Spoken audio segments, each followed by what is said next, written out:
रतिया हाँ का मोरी भवानी धीरे धीरे ना रतिया हाँ का मोरी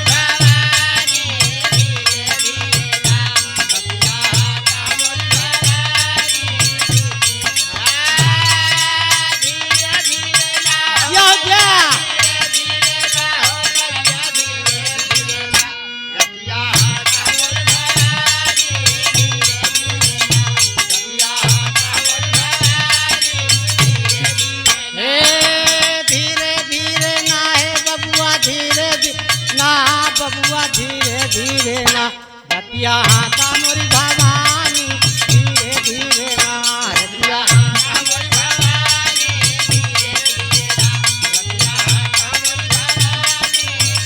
धीरे ना। हाँ देखो दूसरा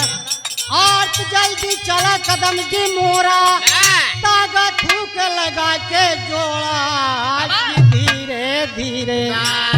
कि धीरे धीरे ना रतिया हाँ का मोरी भवानी धीरे धीरे ना रतिया हाँ का मोरी भवानी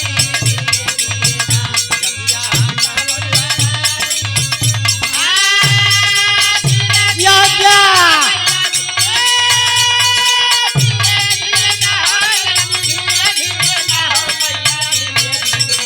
रतिया हाँ का मोरी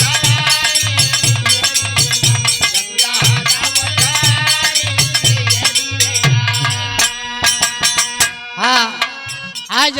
एक भजन है जो ये माई का दरबार लगा है। दुर्गा पूजा वाले सब अपना अपना कामना और जब वहाँ जाते हैं तो क्या मांगते हैं, सखी लोग अपने अपना कामना को सब लेके जाती हैं। तो देवी जी से क्या मांगती हैं,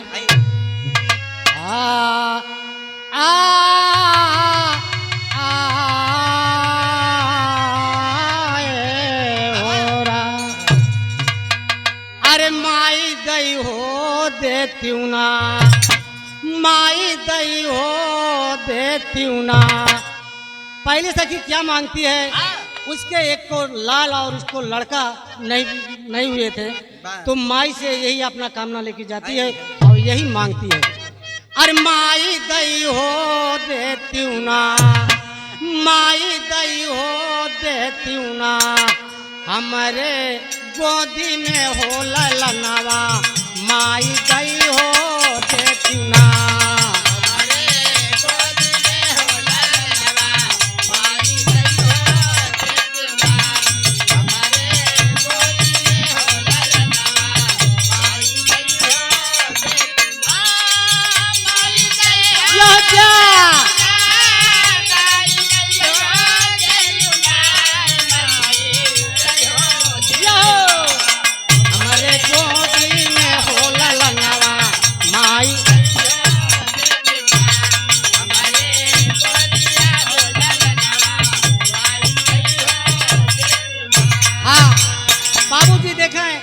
दूसरी सखी क्या मांगती है, उसके पति के आंख नहीं तो उसने कहा कि चल रहे हैं माई जी का दरबार लगा है,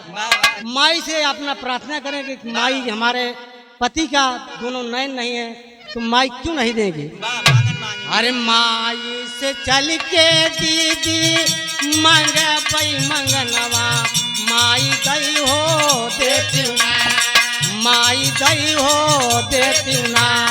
हमारे पाती के हो नयनवा माई दई हो देती ना हमारे पाती के हो नयनवा माई दई हो देती ना हमारे पाती के हो नयनवा माई दई हो देती। अरे क्या क्या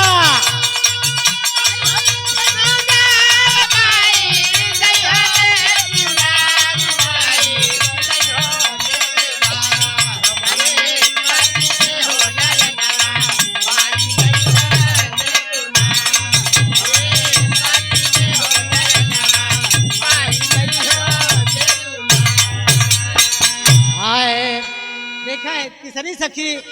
देवी से क्या मांगती है, उसके खाने पीने और धन दौलत उसके पास कुछ नहीं था तो उसने कहा कि चल रहे हैं तो माई जी के दरबार में माई से हम कुछ मांगेंगे माई जरूर देंगे। हाय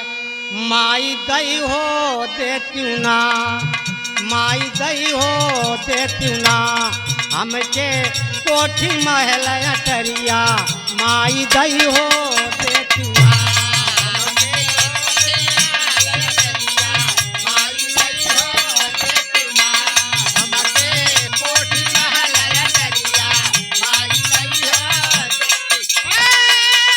अरे क्या क्या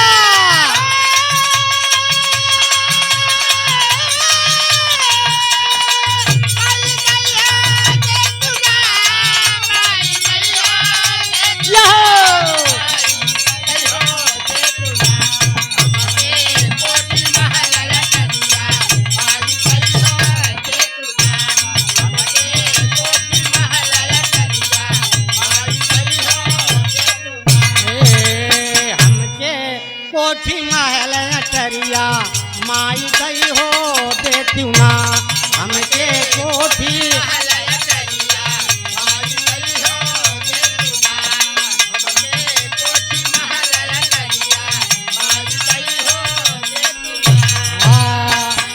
माई सब के लारा चूला।